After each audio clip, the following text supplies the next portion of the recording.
Greetings fellow Salt Ancestors, and welcome to another video on solo RPGs. Today I want to talk to you about Wreck This Deck, which is a solo journaling game of demon summoning and deck crafting by Becky Annison. Now, as you might expect from the name, this game will require you to dedicate a set of playing cards exclusively to it because you're going to wreck it. So if you are like me and you have some like beautiful bicycle decks with like cool themes that you're saving to like have an immersive experience, it is time to put these ones away, travel to your closest dollar store, grocery store, discount store, find the cheapest deck of playing cards you are able to find and make them your own. How you make them your own, you ask? I'm glad you did, because there's instructions about this. But before we do that, now this is a small zine, so there's not a whole lot of world building into it, but what there is very evocative. I won't read the whole thing to you, but I'd like to read you the intro because I think it sets the scene really well for what this game offers. My name is Jackie Farley. My true name is Jax, and I'm a deck runner.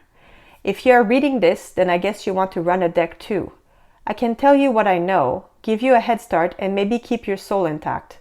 I don't know everything. But if you want to get started, then better you learn it from me and not some other corporate branded social account. That'll just get you killed. From there are some ground rules, because this is dangerous work. Some of this may sound stupid or superstitious. I don't care, just do it. You don't have to believe in it right now. That will come later. But if you want to live, you'll do it. Rule 1, make it yours. The more of yourself you put into the deck, the safer it is and the more powerful you'll get. How you get there is up to you. Everyone does it differently. Blood, secretion, paint, felt tip, pen. But mark your deck. The oldest decks are a total mess. You can barely tell they used to be playing cards.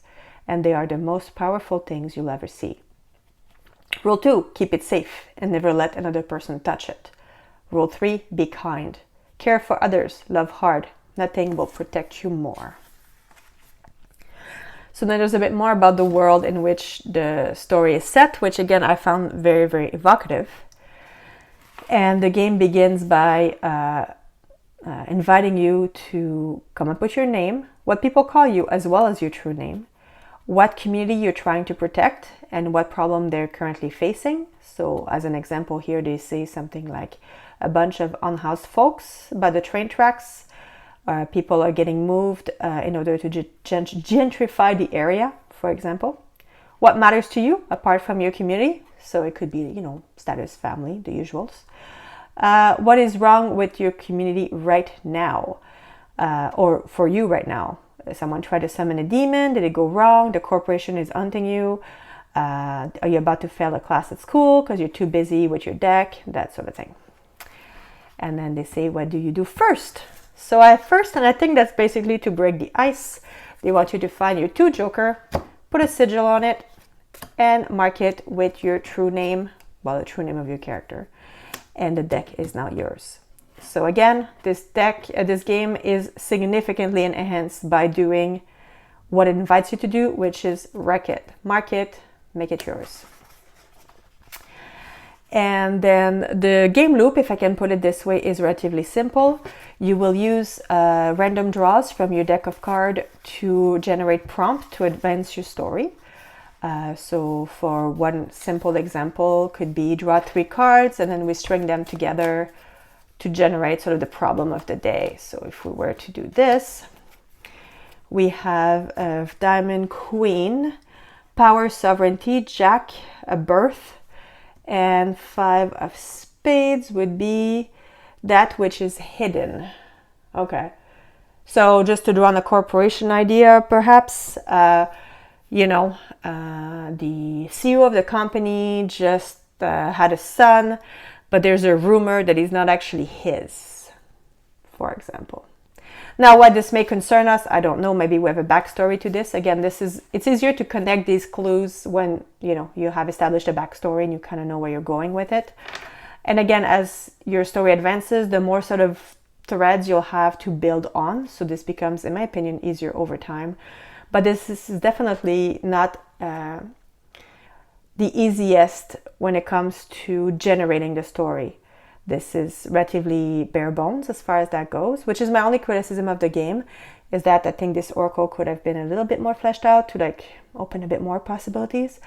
I didn't really have a problem with it, but again, I'm like the queen of parallel thinking, like get me started on one thing and I can hop 5 subjects over and keep going. But then you know yourself best if you think this is something that can go. But then once you've established what the problem is, so CO, children, not sure it's his, how this becomes your problem, I don't know. Maybe you work in a CO's office, maybe you heard that there's a reward for proof of paternity, for example, I don't know. And then you would have to do something about it. So to do something about it, because you are a deck runner and specialize in the dark arts, you would want to do a ritual. So to do a ritual, you'll have to find one card that shows your goal. Maybe in my case, I don't know if it's his son or not. I don't really care, but I kind of want the reward. So I'm just going to try to convince him. That's what I'm going to do. So my ritual is going to be, I need a card. Do you have something like family? Yeah, we do. Okay, so family is right here, a 3 of diamonds. So I might take, a 3 of diamonds to sort of put as the focus of the ritual. Let's see, where's my 3 of diamond? Of course, it's like, cannot find, last one. Classic. 3 of diamond. And then I would want to add a little oomph to it, so I would need a demon. Now, if I don't have a demon to help me out with this, I may have to catch it first. But in this case, I've already caught a demon that I think would be helpful for this endeavor. And it is Naberius. Naberius is, let me introduce you to Naberius. Maybe I'll even tell you how I caught him. Naberius is the Marquis of Hell, makes you a master of oration and persuasion. So, how to trap the demon? Make your best case to the master of persuasion. What do you want and how should you get it to get his attention? Then while he's listening, you pierce the card with 3 pins, 1 in each eyes of the king and 1 in the heart. Naberius appears as a 3-headed raven. This should fix at least one of this head, if not more. So now you probably can't tell from the camera because it's pretty small. Obviously it's a pinhole, but I have made holes in this card to trap my demon. So I would put the demon to power my spell. Then you would draw 2 cards and see how it goes. If I get at least 1 red, I'm good. If it's all black, something goes wrong. Wrong usually means that it backfires somewhat. So this could cause you to damage a card, for example, like I did in a previous game with this one. It could also cause you, I would call it, less than a deck altering situation, perhaps more of a narrative one. So maybe it went through, but then all of a sudden you're starting to having paranoid thought, and since you use Naberius, maybe he's whispering in your head and you're starting to doubt yourself. Are you so persuasive that people are just telling you what they think you want to hear? Or can you trust when they agree with you? Do they really mean it? So again, depending on sort of the entourage you have crafted as part of your story, this can, again, continue to prop the story forward. So that's one thing I really do like about the demon, the complications, the clue, the world. It kind of feeds upon itself very well, in my opinion. So it's not, again, that hard to move forward with the story, even though there's not that many clues. So that's basically how you would do a ritual, and that's sort of the action resolution, if I can put it, like whether you succeed or succeed with difficulty, whether you rip up cards, what can happen. Then, of course, there's the instruction for trapping a demon, the kind of demon you trap, and how you trap it, how you draw it out, depends on the nature of the demon. So again, there's a set number of demons provided in this game. I mean, nothing stops you from coming up with your own demons. So if you want something, how you think you would attract them. After you catch a few of these, you can see sort of how the author built it. So it's kind of easy to build upon and expand upon, in my opinion. So that's one option. And there is also instruction for hexing, which in the game, again, is sort of the most dangerous thing you can do, because, again, doing nice things is how you protect your soul from getting, affected by all these demons you keep carrying in your pocket. So it will cause you to completely destroy one of your cards from your deck, which in a way, could it cause you to release a demon, which would be too bad because, you caught it and it technically is helpful. And also, it also means that you have fewer things to divine with, so you might lose some nuances as you interpret events, that sort of thing. So again, thematically pretty cool. And that's basically how this game plays. It is not obviously crunchy. It is very much a journaling game with the extra, I don't know, the extra layer of a physical object to hold, to transform, to modify. I mean, I've had fun doing this. My kids' art supply got used. I mean, of course, I'm trying to find some cards. I won't find any. But, because some will say like, oh, they like, the color, they like money, so gold is good, or they're more into blood. So, I mean, I didn't bleed on my cards, but I use some red paint. I mean, if you're really into it and you want to prick your finger, go ahead. But, I'm squeezy that way.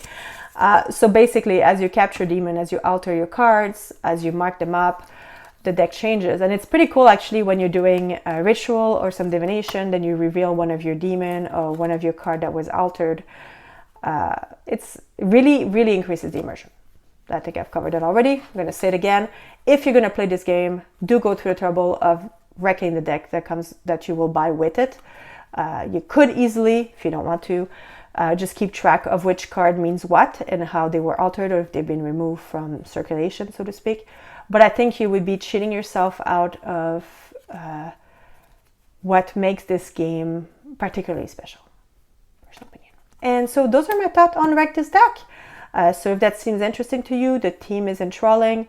Again, like not a lot of lore, like basically these 2 pages, but just from that, I had so many ideas of who I was, how I got the deck, why I wanted it. It was very easy to get into and run with. So I think that's everything for today. And with that, I will wish you a very good evening.